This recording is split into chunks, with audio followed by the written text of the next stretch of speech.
Welcome to Bookish Studio.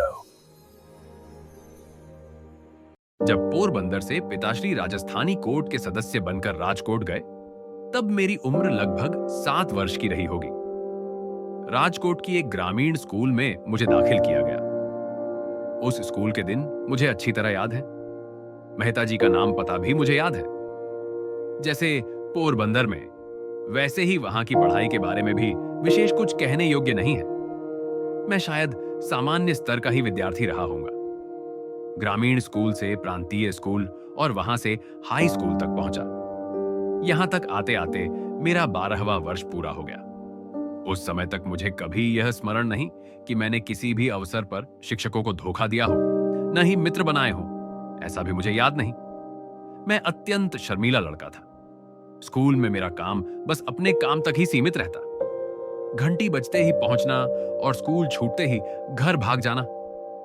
भाग जाना शब्द मैं जानबूझकर लिख रहा हूं, क्योंकि मुझे किसी से बातचीत करना पसंद नहीं था। यह डर भी रहता था कि कहीं कोई मेरा मजाक ना उड़ा दे।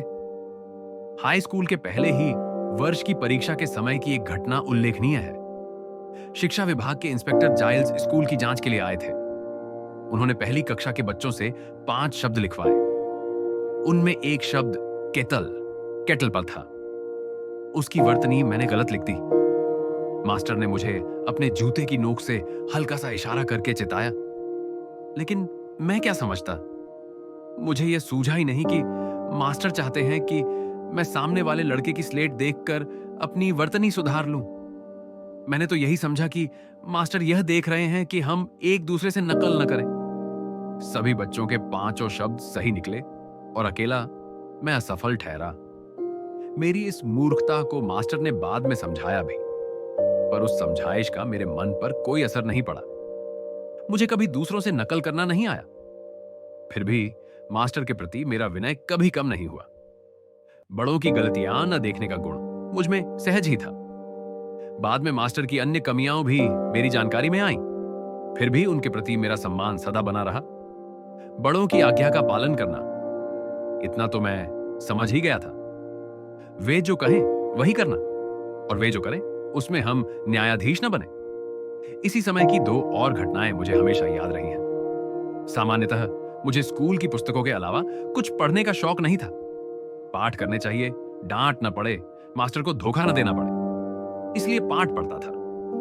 पर मन आलसी रहता था, इसलिए पाठ कई बार अधूरे रह जाते थे। ऐसे में और क्या पढ़ूं? तभी पिताश्री द्वारा खरीदी गई एक पुस्तक मेरी नजर में आई, श्रवण पितृभक्ति नाटक। इसे पढ़ने की मेरी इच्छा हुई और मैंने इसे अत्यंत रुचि के साथ पढ़ डाला। उन्हीं दिनों कांच में चित्र दिखाने वाले लोग भी घर आते थे। उनसे मैंने वह दृश्य भी देखा जिसमें श्रवण अपने माता पिता को कावड़ में बैठाकर तीर्थ यात्रा पर ले जाता है। इन दोनों बातों ने मेरे मन पर गहरी छाप छोड़ी। मेरे मन में भी श्रवण जैसा बनने की इच्छा जगी। श्रवण की मृत्यु के समय उसके माता पिता का विलाप आज भी मुझे याद है। उस कोमल छंद को मैंने वाद्य यंत्र पर भी उतार लिया था। मुझे वाद्य यंत्र सीखने का शौक था और पिताश्री ने मुझे एक वाद्य भी दिलाया था। इसी समय किसी नाटक मंडली का नाटक देखने की मुझे अनुमति मिली। वह हरिश्चंद्र की कथा थी। उस नाटक को देखते हुए मैं थकता ही नहीं था। बार बार देखने की इच्छा होती थी। बार बार जाने की अनुमति कौन देता? लेकिन अपने मन में मैंने वह नाटक सैकड़ों बार खेला होगा। हरिश्चंद्र के स्वप्न आते थे। हरिश्चंद्र जैसा सत्यवादी सब क्यों नहीं बनते? यही धुन मन में चलती रहती। हरिश्चंद्र पर आई हुई विपत्तियों को भोगते हुए भी सत्य का पालन करना, यही सच्चा सत्य है।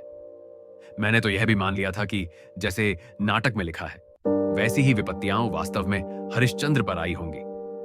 हरिश्चंद्र के दुख देखकर, उनका स्मरण करके मैं बहुत रोया हूं। आज मेरी बुद्धि समझती है कि हरिश्चंद्र शायद कोई ऐतिहासिक व्यक्ति नहीं रहे होंगे। फिर भी मेरे लिए हरिश्चंद्र और श्रवण आज भी जीवित हैं। आज भी यदि मैं वे नाटक पढ़ूं तो मुझे आंसू आ जाएंगे, ऐसा मैं मानता हूं।